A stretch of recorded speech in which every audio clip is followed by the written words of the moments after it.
Nakita ng publiko na hindi dapat kiligin si Kathryn Bernardo kay Alden Richards dahil ang tingin lamang ni Alden Richards dito kay Kathryn Bernardo ay isa lamang kaibigan. Talagang matagal nang sinabi ito ni Alden Richards sa kanya at sa lahat ng publiko na kahit kailanman ay hindi sila maaring maging mag-boyfriend o girlfriend ni Kathryn Bernardo dahil lamang sa kahihiwalay nito. Ngunit asahan ng buong Aldab Nation at ng publiko, pati na rin ng mga Katniel na sumisira talaga sa relasyon ni Maine Mendoza at Alden Richards dahil ngayon pa lang ay sunod-sunod na ang pambabatikos na ginagawa kay Alden Richards at titiisin pa nila ito ng mga ilang buwan dahil matagal pa ang magiging sarswela at ang pagpapalabas dito sa movie nila. Kaya dapat handa na ang buong Aldab Nation sa kung anuman ang mangyayari sa kanilang dalawa at sa mga istorya na gagawin ng mga Katniel na talagang alam naman natin na walang ibang ginawa kung hindi basagin at yurakan at sirain ang popularidad ni Maine Mendoza at Alden Richards na hindi naman sila nagtatagumpay. Alden Richards, true, mahal ng isa't isa. Kaya nga pinakasalan agad si Mrs. Nico Mainday Polkerson. Inggit lang sila. Tunay na mag-asawa ay Mr. Richard Maine Polkerson forever.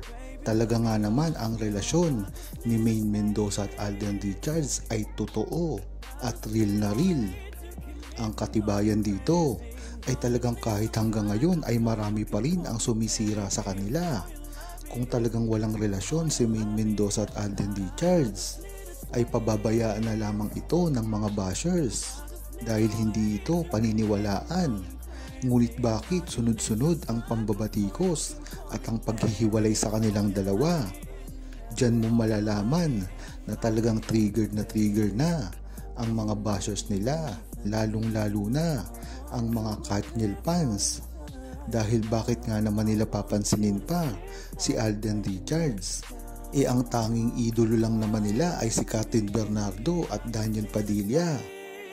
Talaga kasing nate-threaten na ang mga Katniel kahit wala namang kinalaman si Alden Richards at Maine Mendoza sa relasyon at ang paghihiwalay ng Katniel. Kung bakit talagang pilit pa nila na ipinapasok si Alden Richards na mag-asawa na raw silang dalawa ni Kathryn Bernardo. Kaya talagang kung tutuusin, diyan pa lang ay malalaman mo na talagang real na real ang relasyon ni Maine Mendoza at Alden Richards. Diba bawal niyang ilabas kasi may contract si RJ sa GMA. Need to be single. Kaya kayong mga kat din, wag mag-imbento. Bawal yan. Hindi pwede yung ginagawa nyo. Hindi pa pwede yan sa showbiz. Basta kami, quiet lang. Kung talagang totoo na nabuntis ni Alden Richards si Kathryn Bernardo at ito ay mag-asawa na, bakit nilalabas ang relasyon nila sa publiko? Dahil nga may kontrata si Alden Richards na wag ilabas kung anuman ang personal nila, ay bakit ngayon ay pwede na itong gawin? Talagang napakaganda ng puntong iyan.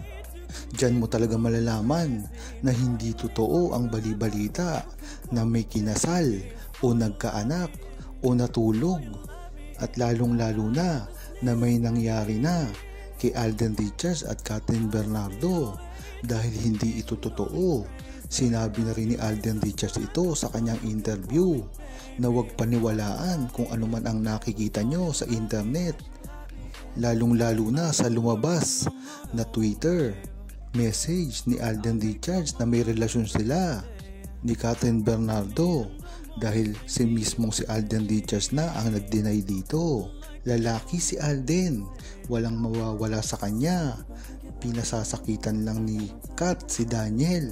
Alam kasi nila na si Alden ang malakas itapat kay Daniel. Pero sa totoo lang, alam ni Kat sa sarili niya na mahal pa rin niya si Daniel. Kahit matapos na ang movie, ulit nila Alden. Sila naman ulit ni Daniel. ang igagawa ng pelikula at doon ulit yan magkakabalikan. Si Alden at Maine ang mag-asawa na yan sa totoong buhay at hindi si Panot.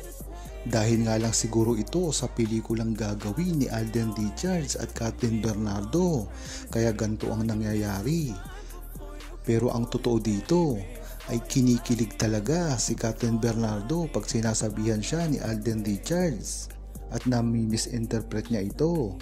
Ngunit tama ang sinabi niya na siguro ay ang magkakatuloyin pa rin dito ay si Daniel Padilla at Kathryn Bernardo dahil sa bandang huli ay pelikula lamang ang pinagtatambalan ni Alden Richards at Kathryn Bernardo at ang totoo dito meron na Maine Mendoza at Alden Richards at kahit kailanman ay hindi mabuwag ang Baychard.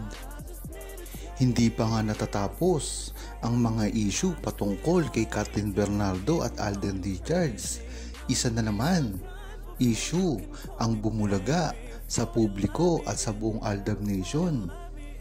Nangyari kasi ito sa ginawang PIP Village People Choice Award 2024 at ang istoryang ito ay matagal na umiingay.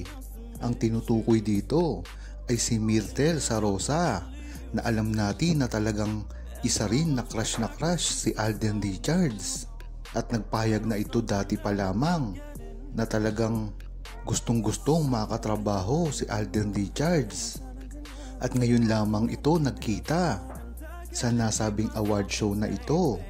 At hindi lang iyon, nandirito rin si Miss Glenda na talagang napakalaking issue ang ibinigay sa buong Aldab Nation at sa publiko sa pagpapakita na ito ng PDA kay Alden Richards, lalong-lalo na sa ginawa nitong concert.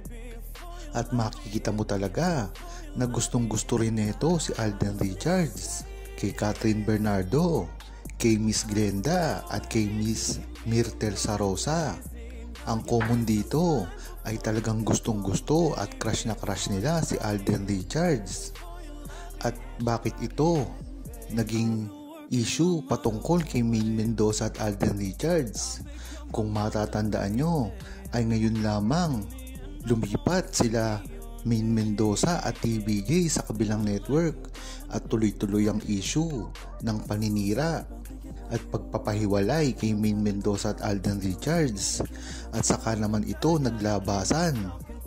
Kung matatandaan nyo na wala namang nagiging problema dati si Alden Richards at Maine Mendoza nung nasa GMA pa ang Itbulaga dahil nakakapunta dito si Alden Richards kung kailanman niya gustuhin.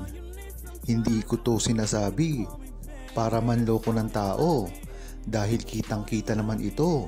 Kung matatandaan nyo, sa opening pa lang ng Itbulaga sa TV5 at nagbi-video call sila Raisa. Lahat ng Itbulaga na staff dito at mga artista ay tila tinatawagan nila. At ang malinaw dito, kahit hindi nakasama si Alden Richards sa Itbulaga ng TV5 ay tinawagan pa rin siya.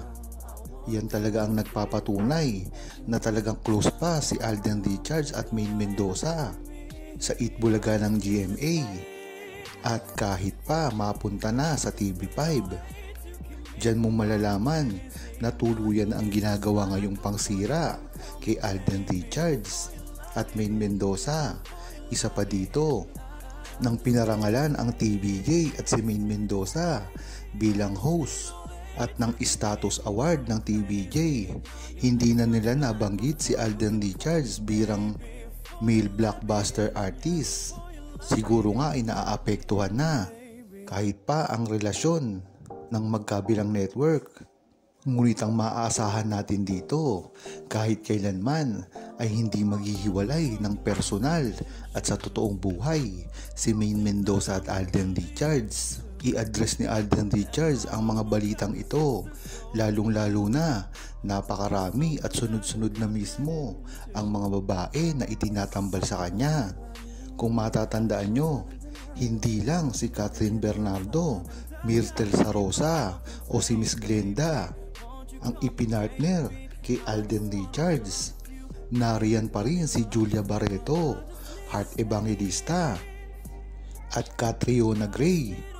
Kung hindi nyo na natatandaan, nakita ang mga larawang ito kasama ang GMA executive na si Miss Annette Gozon.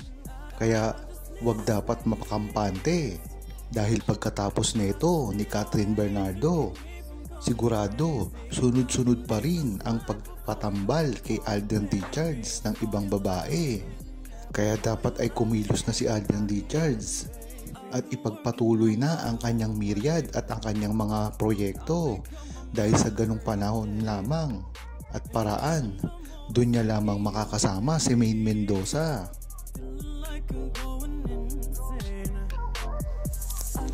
Huwag kalimutang mag-subscribe, comment at i-like ang video na ito.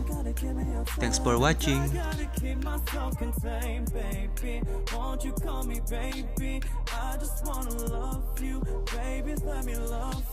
I just need a taste.